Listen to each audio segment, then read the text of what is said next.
നമസ്കാരം. ഋഷിപ്രോക്തം ചാനലിലെ ഇന്നത്തെ വീഡിയോയിലേക്ക് ഏവർക്കും ഹൃദ്യമായ സ്വാഗതം. രുദ്രാക്ഷ ശുദ്ധീകരണവും പരിപാലനവുമാണ് ഇന്നത്തെ വീഡിയോയിൽ നാം പ്രതിപാദിക്കുന്നത്. രുദ്രാക്ഷ മഹാത്മ്യത്തെക്കുറിച്ച് നിരവധി ഗ്രന്ഥങ്ങളിൽ പ്രതിപാദിക്കപ്പെട്ടിട്ടുണ്ട്. രുദ്രാക്ഷ മഹാത്മ്യം ദേവി ഭാഗവതം, ശിവപുരാണം തുടങ്ങിയ ഗ്രന്ഥങ്ങളിലൊക്കെ വിശദമായിട്ട് പറഞ്ഞിട്ടുണ്ട്.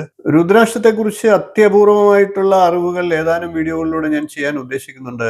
ഇന്നത്തെ വീഡിയോയിൽ നാം പരിശോധിക്കുന്നത് രുദ്രാക്ഷത്തിന്റെ ശുദ്ധീകരണവും അതിന്റെ പരിപാലനവുമാണ്. പലർക്കും രുദ്രാക്ഷത്തിന്റെ പരിപാലനം അറിയില്ല. രുദ്രാക്ഷം അലസതമായി ധരിക്കാൻ പാടില്ല. രുദ്രാക്ഷം ധരിച്ചുകൊണ്ട് മത്സ്യമാംസാദികൾ കഴിക്കുന്നതിനൊന്നും കുഴപ്പമില്ല. എന്നിരുന്നാൽ അത് വിശ്വാസത്തോടുകൂടി അതിനെ ബഹുമാനിച്ചുകൊണ്ട് വേണം അത് ധരിക്കാൻ. രുദ്രാക്ഷ ധാരണാദിത്യം പാപനാശേ ഭവോദ്ധ്രുവം ശിവ അനുഗ്രഹ ലാഭശ്ച ഭവതി നാത്ര സംശയ. രുദ്രാക്ഷം ധരിക്കുന്നവർക്ക് പാപനാശവും ശിവ അനുഗ്രഹവും ഉറപ്പാണ്. രുദ്രാക്ഷം അത് ശിവന്റെ കണ്ണീരിൽ നിന്നും ജനിച്ച ദിവ്യ ബീജമാണ്.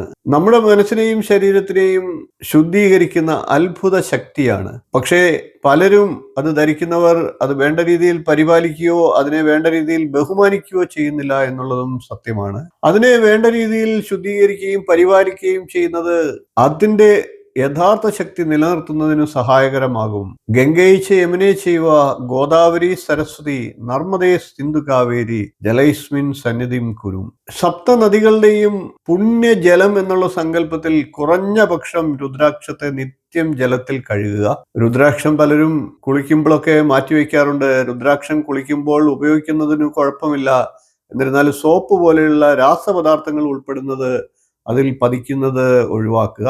എന്നാൽ ജലം കൊണ്ട് ശുദ്ധീകരിക്കുക, കഴുകുന്നത് നിർബന്ധമായിട്ടും നിത്യവും ചെയ്യുക. ഇനി അതിവിശേഷപ്പെട്ട രുദ്രാക്ഷ ശുദ്ധീകരണത്തെ കുറിച്ച് നമുക്ക് പറയാം.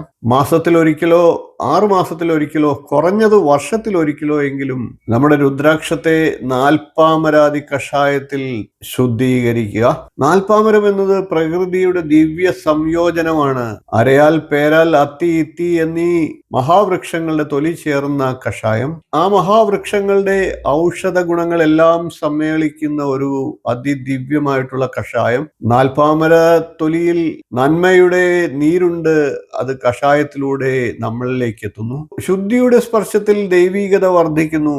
കഷായ ജലത്തിൽ രുദ്രാക്ഷം മുങ്ങുമ്പോൾ അത് പുനർജന്മം കൈവരിക്കപ്പെടും. അതിനായി നാൽപ്പാമര കഷായം ഉണ്ടാക്കുന്നത് വളരെ എളുപ്പമാണ്. നാൽപ്പാമര പൊടിയൊക്കെ നമുക്ക് ഇന്ന് മാർക്കറ്റിൽ നിന്ന് വാങ്ങിക്കാൻ കിട്ടും. ഏതൊരു പൂജാ സ്റ്റോളിലും ഇപ്പോൾ നാൽപ്പാമര കഷായവും നാൽപ്പാമര തൊലി വാങ്ങാൻ കിട്ടുന്നതാണ്. നാൽപ്പാമര പൊടി വാങ്ങിച്ച് വെള്ളത്തിൽ തിളപ്പിച്ച് ആറ്റിയെടുക്കുക. കഷായം പോലെ തയ്യാറാക്കുക, കുറുക്കി തയ്യാറാക്കുക. അതായത് 1 ലിറ്റർ വെള്ളം പറ്റിച്ച് 1/4 ലിറ്ററൊക്കെ ആക്കി എടുക്കുക. രുദ്രാക്ഷം ഒരു രാത്രി മുഴുവൻ അതിൽ കുറഞ്ഞ പക്ഷം മുക്കി വയ്ക്കുക. പിറ്റേ ദിവസം വീണ്ടും കഴുകി ഉപയോഗിക്കുക. കൂടുതൽ ദിവസങ്ങളിൽ മുക്കി വയ്ക്കുന്നതും നല്ലതാണ്. ഇത് എനർജി ലെവൽ ക്ലെൻസിങ് ആണ്. ആത്മശുദ്ധിയുടെ ആദ്യപടി എന്ന് പറയാം. നമ്മളുടെ കാർമ്മികമായിട്ടുള്ള ഊർജത്തെ, പ്രതികൂല ഊർജത്തെ രുദ്രാക്ഷം സ്വീകരിക്കുമ്പോൾ രുദ്രാക്ഷത്തിലെ പ്രതികൂല ഊർജത്തെ ശുദ്ധീകരിക്കേണ്ട ആവശ്യകതയാണ്. അതിനാണ് കുറഞ്ഞ പക്ഷം നിത്യവും ജലം കൊണ്ടെങ്കിലും കഴുകണം എന്ന് പറയുന്നത്. ഇനി കുറച്ചുകൂടി ഉചിതമായിട്ടുള്ള മാർഗം തൈലാദിവാസമാണ്. ദീപജ്യോതിർ പരബ്രഹ്മ ദീപജ്യോതിർ ജനാർദ്ദന ദീപോ ഹരതുമേ പാപം ദീപജ്യോതിർ നമോസ്തുതേ. രുദ്രാക്ഷത്തെ ദീപം കത്തിക്കുമ്പോൾ ദീപം കൊണ്ട് ഒഴിയുന്നതും അതിനുശേഷം അത് തൈലാദിവാസം നടത്തുന്നതുമൊക്കെ അതിവിശേഷമായിട്ടുള്ള പ്രവൃത്തിയാണ്. തൈലശുദ്ധീകരണം അതിവിശേഷമാണ്. രുദ്രാക്ഷത്തെ എണ്ണയിൽ ഇട്ടു വച്ചേക്കുക, അതാണ് തൈലാദിവാസം. നാൽപ്പാമര എണ്ണയും ശുദ്ധമായിട്ടുള്ള എള്ളെണ്ണയും നെയ്യും ഒക്കെ അതിന് വിശേഷപ്പെട്ടതാണ്. എണ്ണതൻ തിളക്കത്തിൽ ജീവൻ നിറയും. രുദ്രാക്ഷത്തിന്റെ പരിപ്പ് ഉണങ്ങാതെ സംരക്ഷിക്കപ്പെടും. അത് വീണ്ടും തളിർക്കും. തൈലത്തിന്റെ സ്പർശത്താൽ അനുകൂല ഊർജങ്ങൾ തുറക്കപ്പെടും. രുദ്രാക്ഷത്തിന്റെ ശക്തിയും അതോടൊപ്പം തിളങ്ങി വർദ്ധിക്കും. തൈലാദിവാസം ചെയ്യാനായിട്ട് രുദ്രാക്ഷത്തെ ഒന്ന് തുടച്ച് ഉണക്കിയെടുക്കുക.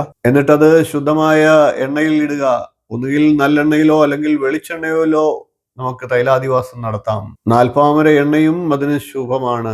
രുദ്രാക്ഷത്തിനുള്ളിലെ ബീജം അതിലൂടെ ജീവസുറ്റതാക്കി കൂടുതൽ മാറ്റാനായിട്ട് സഹായകരമാകും. ഉണങ്ങിയാൽ പരിപ്പ് പതിരായി മാറും, അതായത് അതിന്റെ ശക്തി കുറയും എന്നാണ്. ഓം നമഃശിവായ. രുദ്രാക്ഷം ഒരു അലങ്കാരം മാത്രമല്ല, അതൊരു ആത്മീയ തേജസ്സിന്റെ വർധനവിന്റെ ഉപകരണം കൂടിയാണ്. ശുദ്ധിയും പരിപാലനവും ഉണ്ടെങ്കിൽ, വിശ്വാസവും അതിനോട് ബഹുമാനവും ഉണ്ടെങ്കിൽ, അതിന്റെ ശക്തി നിങ്ങളുടെ ജീവിതത്തെ തന്നെ മാറ്റിമറിക്കും. ശിവന്റെ കണ്ണീരിൽ ജനിച്ച മണി, ശുദ്ധിയാൽ തെളിയുന്ന ദിവ്യകണി, പരിപാലിച്ചാൽ അതിലൂടെ അനുഗ്രഹ വർഷം. രുദ്രാക്ഷം ധരിച്ചാൽ ജീവിതത്തിൽ ശുഭദർശനം. ഓം നമഃശിവായ. നിങ്ങൾ ധരിക്കുന്ന രുദ്രാക്ഷം വെറും ഒരു മുത്തു മാത്രമാണോ? അത് നിങ്ങളുടെ ജീവിതത്തെ തന്നെ മാറ്റാൻ കഴിയുന്ന ദിവ്യശക്തിയാണ്. ശുദ്ധീകരിക്കപ്പെടാത്ത രുദ്രാക്ഷത്തിന്റെ ശക്തി നശിക്കപ്പെടും. ശരിയായി പരിപാലിച്ചാൽ അത് നിങ്ങളുടെ ഭാഗ്യത്തെ തന്നെ വർദ്ധിപ്പിക്കും. രുദ്രാക്ഷ ധാരണാനിത്യം പാപനാശോ ഭവേദ് ധ്രുവം ശിവാനുഗ്രഹ ലാഭശ്ച ഭവതി നാത്ര സംശയ. വീഡിയോ ഇഷ്ടപ്പെട്ടുവെങ്കിൽ ഒന്ന് ലൈക്ക് ചെയ്യുക, ഷെയർ ചെയ്യുക, ചാനൽ ഒന്ന് സബ്സ്ക്രൈബ് ചെയ്യുക, നിങ്ങളുടെ അഭിപ്രായം കമന്റായിട്ട് അറിയിക്കുക. ഇനിയും ഇതുപോലുള്ള വിശേഷ അറിവുകളുമായി നമുക്ക് വീണ്ടും കാണാം. നന്ദി, നമസ്കാരം, ശുഭദിനം.